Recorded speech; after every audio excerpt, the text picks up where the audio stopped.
Hello my dear friends, welcome to my YouTube channel. सभी का स्वागत है चैनल पर एक बार फिर से। आज का जो टॉपिक है हमारा रिप्रोडक्शन, ह्यूमन रिप्रोडक्शन। फ्रेंड्स, सबसे पहले मेरी रिक्वेस्ट है, जो नए हैं चैनल को सब्सक्राइब करके बेल आइकन प्रेस कर दें। जिसने इंस्टाग्राम ज्वाइन नहीं किया है, RAJSV371 पर जाकर के फॉलो कर लीजिए। कोई भी इन्फॉर्मेशन रिलेटेड कुछ भी आपको इंक्वायरी करनी है या फिर क्वेश्चन आपके डाउट हैं, जो भी है आप मुझसे डायरेक्टली इस पर पूछ सकते हैं। ठीक है। ANM GNM BSc नर्सिंग जैसे फॉर्म से रिलेटेड वीडियो आपको इस चैनल पर मिलती रहेंगी। इच्छुक हैं तो आप ज़रूर चैनल को सब्सक्राइब करके रखें। चलिए बिना किसी देरी के अपने स्टार्ट कर लेते हैं क्वेश्चंस को। Human reproduction video number 4। जिसने वीडियो नंबर 1, 2, 3 नहीं देखा है, डिस्क्रिप्शन में मैंने लिंक दे दिया है, जाकर आप देख लीजिएगा। पहला क्वेश्चन क्या है हमारा? आइडेंटिफाई द पार्ट लेवल as A to F from the given diagram of human female reproductive system and select the correct option. Friend, यहाँ पे मैंने ऑप्शंस तो नहीं दिए, बट यहाँ पर आपका डायरेक्टली मैंने इंडिकेट कर दिया हुआ है कि आपका A पर है सर्विक्स, ठीक है, सर्विक्स। B पर आपका होगा वजाइना, C पर आपका है यहाँ यूट्रस, D पर होगा यूरिनरी ब्लैडर,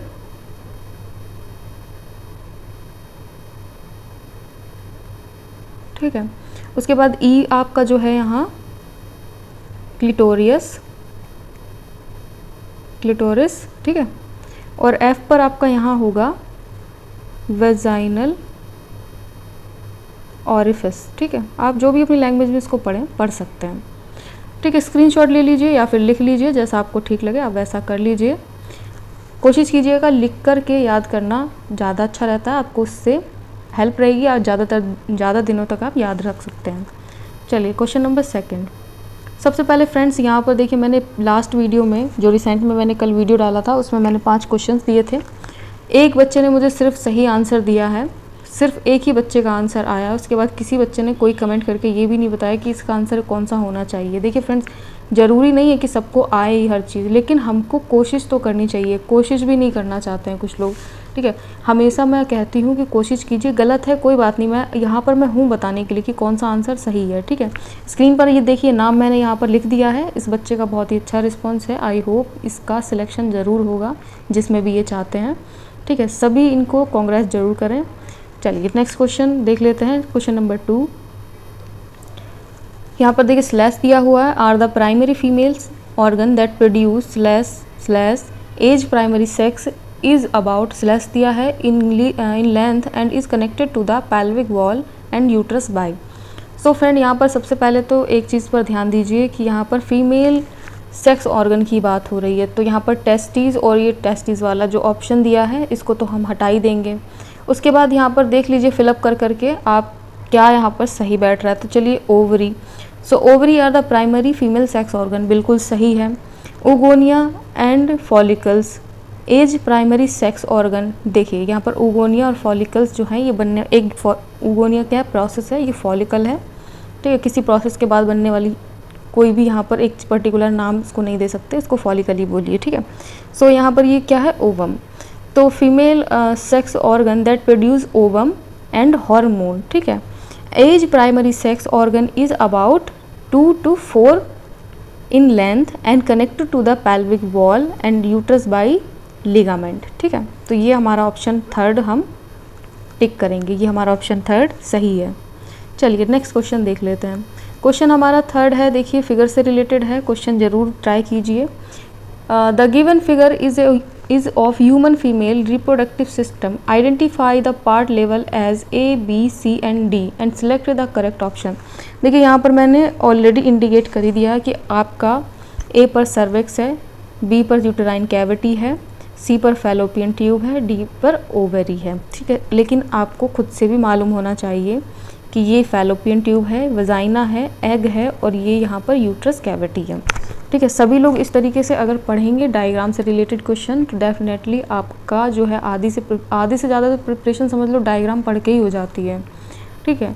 चलिए नेक्स्ट क्वेश्चन नंबर 4 पर देखिए यहाँ कुछ दिया हुआ है। The given figure show female reproductive system which wall of the uterus A, B और C स्लॉट ड्यूरिंग मेंस्ट्रुएशन। सभी को पता है कि एंडोमेट्रियम की लाइन जो है पीरियड में यहाँ पर जो है बाहर निकल जाती है, वो स्लाउट मतलब स्लाउट ड्यूरिंग मेंस्ट्रुएशन, वहाँ से कट कट कर निकल जाती है। तो यहाँ पर ए पर आपकी एंडोमेट्रियम लाइन है जो कि अंदर की तरफ प्रेजेंट होती है, ठीक है। सो यहाँ पर ए जो है हमारा ऑप्शन सही होगा, ठीक है। नीचे हम टिक करेंगे option A. So lower narrow end of uterus is, lower narrow uterus, देखिए यूट्रस के जस्ट नीचे जो है वो सर्विक्स ही प्रेजेंट होता है। अगर आपने फिगर पढ़ रखा है तो फिगर में आपको साफ साफ दिखाई पड़ेगा कि यहाँ पर यूट्रस के नीचे जस्ट इस तरीके से सर्विक्स प्रेजेंट होता है, ठीक है।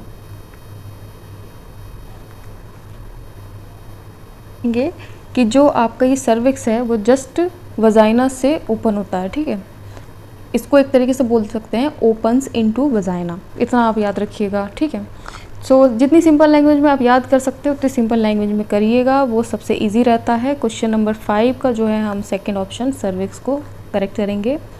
चलिए, फीमेल्स एक्सटर्नल जेनाइटेलिया इंक्लूड, तो यहाँ पर देखिए मैं एक चीज़ और बता दूँ, मैंने लास्ट वीडियो में जो है यहाँ पर ये ऑप्शंस को छुपा दिया था, ठीक है। मैं सिर्फ इतना देखना चाहती थी कि इस ऑप्शंस में से बच्चे कौन सा करेक्ट बताएंगे। देखिए उस बच्चे ने मुझे बताया तो बिल्कुल ठीक था, वो आंसर करेक्ट है, लेकिन यहाँ पर और भी नेम्स दिए हुए हैं तो उनको भी आप पढ़िए कि वो वाकई में एक्सटर्नल जेनाइटेलिया में इंक्लूडेड हैं या नहीं हैं, ठीक है। तो यहाँ पर क्वेश्चन नंबर 6 देख लेते हैं, डिस्कस कर लेते हैं। और फीमेल एक्सटर्नल जेनाइटेलिया इंक्लूड्स, यहाँ पर आपको ऑप्शंस दिए हुए हैं ovary, mammary gland, mons pubis, clitoris, labia and majora, ठीक है। तो ये आपके ऑप्शंस है। तो यहाँ पर जो ये 3 ऑप्शन आपको मिल रहे हैं, ठीक है, 3rd, 4th एंड 5th, ये आपके जो हैं एक्सटर्नल जेनाइटेलिया इंक्लूडेड पार्ट्स हैं, इनको याद कर लीजिए, ठीक है। ये इंटरनल है, ये भी, ठीक है। उसके बाद में यहाँ पर ऑप्शन जो है देख लेते हैं कौन कौन सा है। ये हमारा 3rd, 4th एंड 5th, यानी कि क्वेश्चन का 6 जो है हमारा 3rd ऑप्शन करेक्ट होने वाला है, ठीक है। तो 3rd का हम करेक्ट ऑप्शन यही चूज़ करेंगे। देखिए कुछ पार्ट्स और भी हैं यहाँ पर जो कि एक्सटर्नल जेनाइटेलिया में प्रेजेंट होते हैं। देखिए मॉन्स प्यूबिक तो है ही, ठीक है, लेबिया मेजोरा, उसके बाद लेबिया माइनोरा, ठीक है, हाइमेन एंड क्लिटोरिस, ये पार्ट भी इंक्लूडेड होते हैं, ठीक है। कभी भी आपसे ऑप्शन में ज़रूरी नहीं है कि यही आपसे पूछा जाए, इनका भी पूछ सकते हैं। देखिए इसमें आपका मॉन्स प्यूबिक दिया था, क्लिटोरिस दिया था, लेबिया मेजोरा दिया था ये वाला, ठीक है, माइनोरा नहीं दिया था। तो यहाँ पर माइनोरा और उसके बाद हाइमेन, ये 2 चीज़ें और आपको याद करने की ज़रूरत है। तो ये जो है एक्सटर्नल जेनाइटेलिया में इंक्लूड होते हैं। सो आप लिख लीजिए कहीं पर या स्क्रीनशॉट ले लीजिए, जैसा आपको ठीक लगे आप वैसा कर लीजिएगा, ठीक है। चलिए नेक्स्ट क्वेश्चन देख लेते हैं।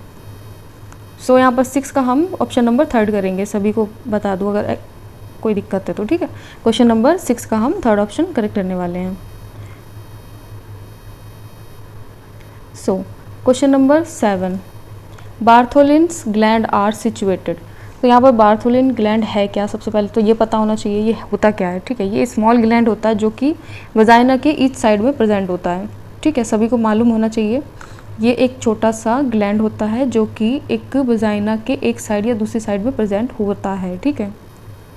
ये वजाइना है इस साइड में और इस साइड में ये ग्लैंड्स जो हैं प्रेजेंट होते हैं, और इन ग्लैंड का जो वर्क होता है वो एक विसिड का सिक्रीशन करते हैं, ठीक है, विसिड का सिक्रीशन करते हैं फॉर लुब्रिकेंट या फिर लुब्रिकेशन ड्यूरिंग कापुलेशन, ठीक है। फिर से रिपीट करती हूँ, ये विसिड का सिक्रीशन करते हैं, लुब्रिकेशन होता है कब, जब कॉपुलेशन हो रहा होता है, ठीक है। तो यहाँ पर जो ऑप्शन हम सही करेंगे, ऑप्शन नंबर 1 हम सही करेंगे, on the either side of the vagina in human situated होते हैं, ठीक है। ये इसका मैंने वर्क बता दिया, ये है क्या चीज़, किस काम आता है। सो आप ज़रूर इन छोटी छोटी चीज़ों को पॉइंट आउट ज़रूर कीजिएगा, लिख लीजिए कहीं पे अगर आपको नहीं पता है तो। चलिए क्वेश्चन नंबर नेक्स्ट देख लेते हैं, question number 8, the milk secreted from the cell of alveoli of mammary lobes reaches nipple through lactiferous duct L and mammary duct M and mammary tubule T, mammary ampulla A in following order. इनको एक order में आपको arrange करके बताना है, ठीक है। सो अगर आपको नहीं पता है किस तरीके से अरेंज करें तो आप एक एक करके रिपीट करके देखिएगा खुद से। अगर आप रिपीट करके देखेंगे तो ज़्यादा इजीली आप समझ पाएंगे। ऑप्शन यहाँ पर हम जो टिक करेंगे वो फर्स्ट को टिक करेंगे। अगर आपने अच्छी तरीके से स्टडी की है तो डेफिनेटली आप इस क्वेश्चन का जो आंसर है वो इजीली फाउंड कर सकते हैं। प्रोसेस, ये एक तरीके की प्रोसेस है। सबसे पहले कौन सी प्रोसेस होती है, उसके बाद कौन सी प्रोसेस होगी, फिर उसके बाद कौन सी होगी, फिर लास्ट में कौन सी प्रोसेस होगी, ये इसके अकॉर्डिंग क्वेश्चंस को लगाया जाएगा, ठीक है। पहले यहाँ पर क्या है, मेमोरी एम्पुला ए दिया है, सॉरी पहले यहाँ पर जो है, जस्ट वेट क्लियर कर लेती हूँ। देखिए पहले यहाँ पर क्या है, मेमोरी ट्यूब्यूल्स है, फिर उसके बाद यहाँ दिया क्या है, मेमोरी डक्ट, फिर यहाँ मेमोरी एम्पुला ए, फिर उसके बाद में लैक्टिफेरस डक्ट। तो यह एक तरीके की प्रोसेस है, ठीक है। इस तरीके के क्वेश्चंस बहुत ही इंपॉर्टेंट होते हैं, ज़रूर याद रखिएगा। सो फ्रेंड क्वेश्चन नंबर 9 देख लीजिए। 9 क्वेश्चन नंबर क्या कह रहा है, in human at the end of the first meiosis. देखिए ह्यूमंस में फर्स्ट मियोसिस डिवीज़न के एंड में, ठीक है, the male germ cell differentiate into, किस में चेंज हो जाती हैं, वे प्राइमरी स्पर्मेटोसाइट में चेंज हो जाती हैं।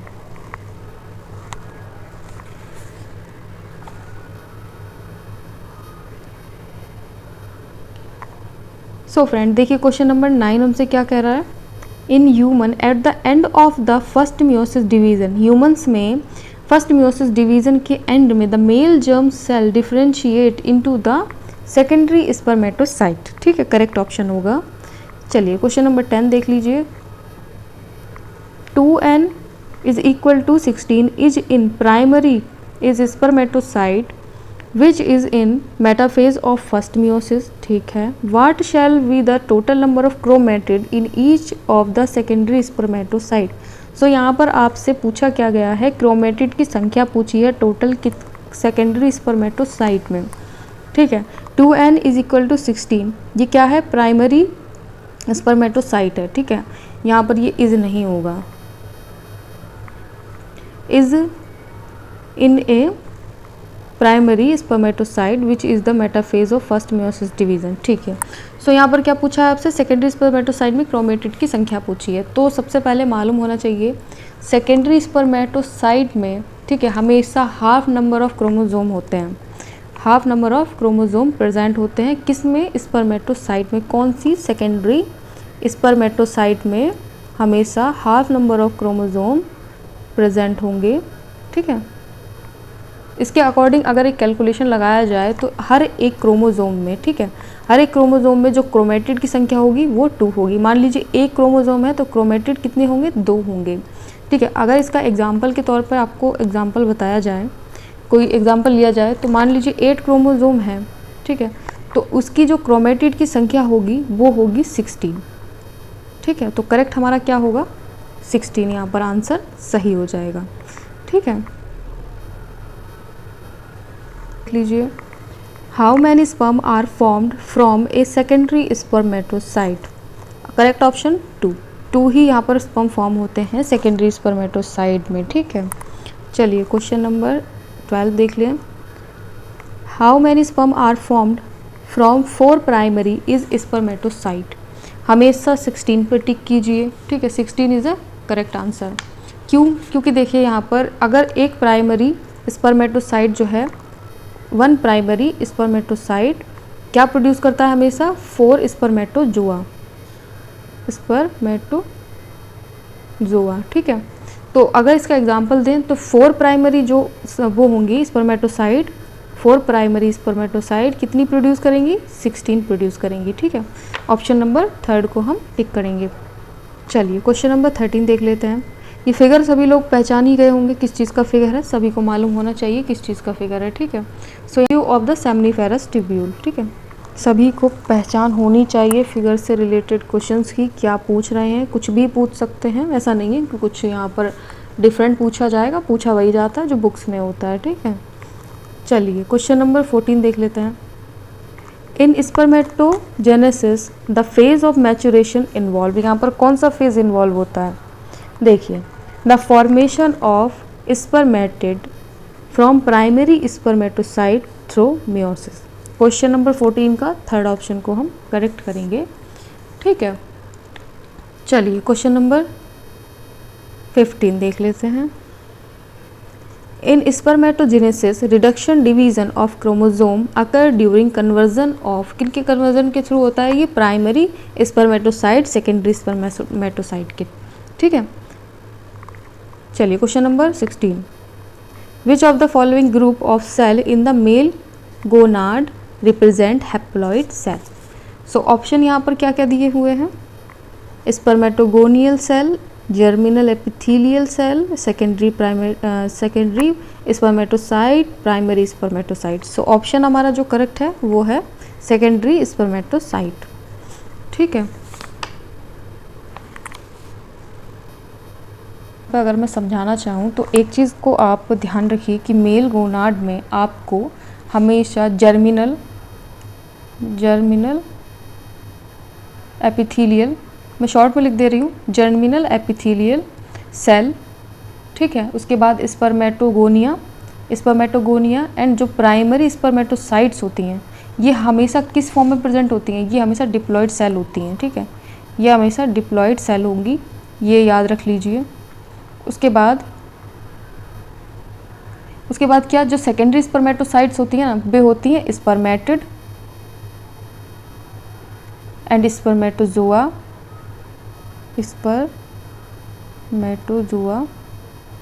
ये क्या होती हैं? ये हैप्लॉइड होती हैं, हैप्लॉइड सेल्स। ठीक है, याद कर लीजिए, स्पेलिंग्स आपको अच्छी तरीके से आनी चाहिए। ऑप्शंस का क्या है? हम ऑप्शंस यहाँ पर जो है थर्ड नंबर वाला टिक करेंगे, ऑप्शन थर्ड हमारा सही होगा। चलिए question number 17। The process of release of spermatozoa from Sertoli cell into cavity of seminiferous tubule is called. बहुत अच्छा क्वेश्चन है, सभी को पता होना चाहिए कि इस प्रोसेस को क्या यहाँ पर नाम दिया जाएगा। The process of release of spermatozoa from the Sertoli cell into cavity of the seminiferous tubule. So option जो है स्पर्मिनेशन होगा। ठीक है, इसका जो प्रोसेस है उसको बोलेंगे spermination. Question number 18। The correct sequence of spermatozoa stage leading to the formation of sperm in a mature human testis is. So correct option आपको सीक्वेंस में यहाँ दिया हुआ है, सीक्वेंस देख लीजिए पहले। सीक्वेंस में यहाँ पर प्रोसेस है स्पर्म बनने की, वो पूछी गई है कि इस प्रोसेस क्या होगी। तो करेक्ट ऑप्शन जो है हमारा लास्ट ऑप्शन होगा। स्पर्मेटोसाइट सबसे पहले बनते हैं, स्पर्मेटोगोनियस के बाद फिर स्पर्मेटिड, फिर उसके बाद में स्पर्म बनता है। स्पर्म की स्पेलिंग यहाँ पर मिस्टेक है, आप स्पर्म की स्पेलिंग मिस्टेक जो है वो करेक्ट कर लीजिए। प्रोसेस याद रखिए, क्या प्रोसेस होगी, प्रोसेस से रिलेटेड भी क्वेश्चन ज़रूर आते हैं। ठीक है, चलिए क्वेश्चन नंबर 19 देख लेते हैं। 19 में क्या है? Spermatogenesis is included by. Question number 19, spermatogenesis is included by, option दिया है FSH, ICSH, STH, ATH। सो यहाँ पर हम ऑप्शन क्या है FSH ही टिक करेंगे। ठीक है,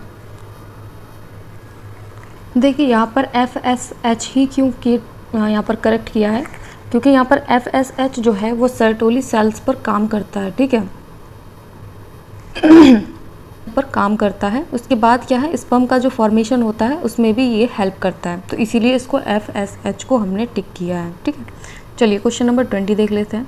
identify the part of labelled as A, B and C, D। ठीक है, एंड E भी दिया है in the given diagram of humans. ठीक है, तो यहाँ पर क्या है, आपको स्पर्म का स्ट्रक्चर दिया हुआ है। स्ट्रक्चर आपका कुछ इस तरीके से, ये मेच्योर स्पर्म का स्ट्रक्चर है A, B, C, D। ठीक है, E पर आपको बताना है कि क्या यहाँ पर सही ऑप्शन आएगा। सो ऑप्शंस देख लेते हैं एक बार, ऑप्शंस क्या क्या हैं। ये आपके रहे ऑप्शंस। ठीक है, तो ए पर आपका न्यूक्लियस दिया है ऑप्शन नंबर 1 में, कर दिया है टेल, सी माइटोकॉन्ड्रिया, एक्रोसोम, सेंट्रोइड। ठीक है, देखिए सबसे पहले तो फिगर देखिए, ऐसे अगर आप देखेंगे तो कंफ्यूज हो जाएंगे। अगर आपने फिगर पढ़ रखा है तो सभी को मालूम होगा, इनके पार्ट्स के नेम जो हैं सभी को पता होंगे। ए पर हमारा क्या होगा, ऊपर की तरफ होता है हमेशा एक्रोसोम, सॉरी यहाँ पर ए पर जो होगा आपका ऊपर की साइड में ये थोड़ा सा मैं इसको और थिन कर लेती हूँ।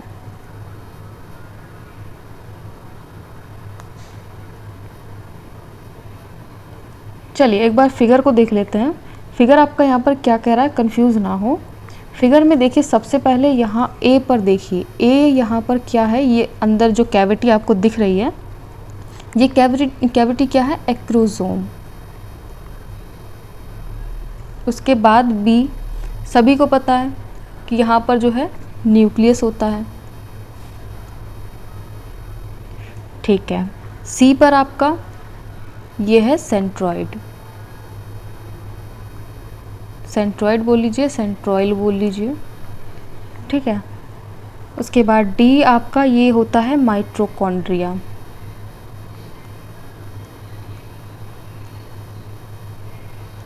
ओके। और ई पर आपका जो प्रेजेंट होता है वो होता है प्लाज्मा मेम्ब्रेन, समझ गए, ठीक है। तो इसी के अकॉर्डिंग जो आपका यहाँ पर ऑप्शन आ रहा हो वो ऑप्शन आप करेक्ट कर लीजिए। ऑप्शन नंबर सेकंड यहाँ पर देख लीजिए, एक्रोसोम, न्यूक्लियस, सेंट्रॉइड, माइटोकॉन्ड्रिया, उसके बाद प्लाज्मा मेम्ब्रेन, ठीक है। सो हमारा ये जो है क्वेश्चन नंबर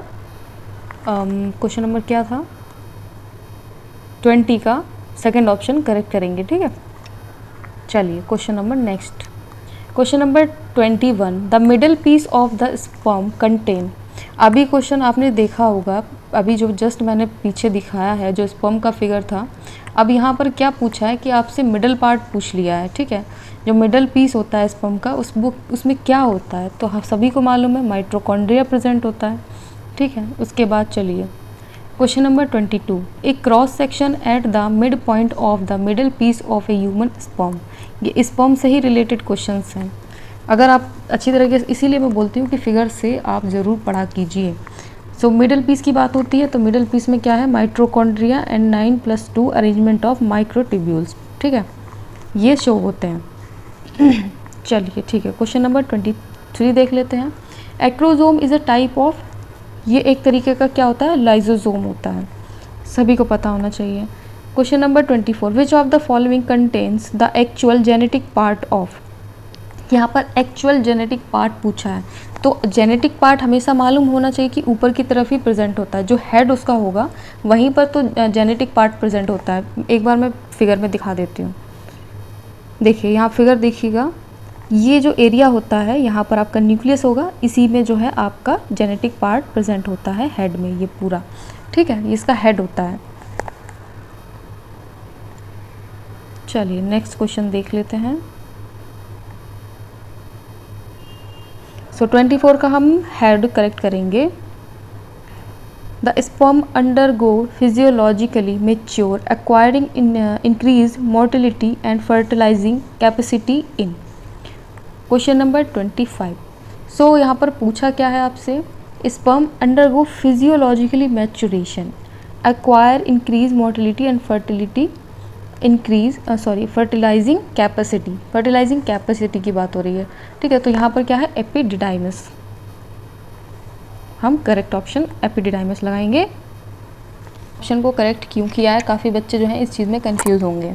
देखिए जो हेड ऑफ द एपिडिडाइमस होता है वो स्पर्म को क्या होता है, फिजियोलॉजिकली मैच्योरेशन के लिए क्या करता है, मोटिलिटी और फर्टिलाइजिंग कैपेसिटी प्रोवाइड करता है, ठीक है। तो इसीलिए हमने इसको करेक्ट किया है, ठीक है। चलिए question number 26, at what stage of the life is oogenesis initiate in a female. सबसे पहले तो आप समझिए कि oogenesis है क्या। देखिए oogenesis क्या है, एक तरीके की प्रोसेस होती है फॉर्मेशन ऑफ फंक्शनल हैप्लॉइड ओवा बनाने के लिए, ठीक है। हैप्लॉइड ओवा बनाने के लिए किससे, डिप्लॉइड जर्मिनल सेल से। किससे बनता है, डिप्लॉइड जर्मिनल सेल से बनता है, किसमें, ओवरी में, ठीक है। इसकी प्रोसेस होती है वो हमेशा ड्यूरिंग एम्ब्रियोनिक डेवलपमेंट में होती है, ठीक है।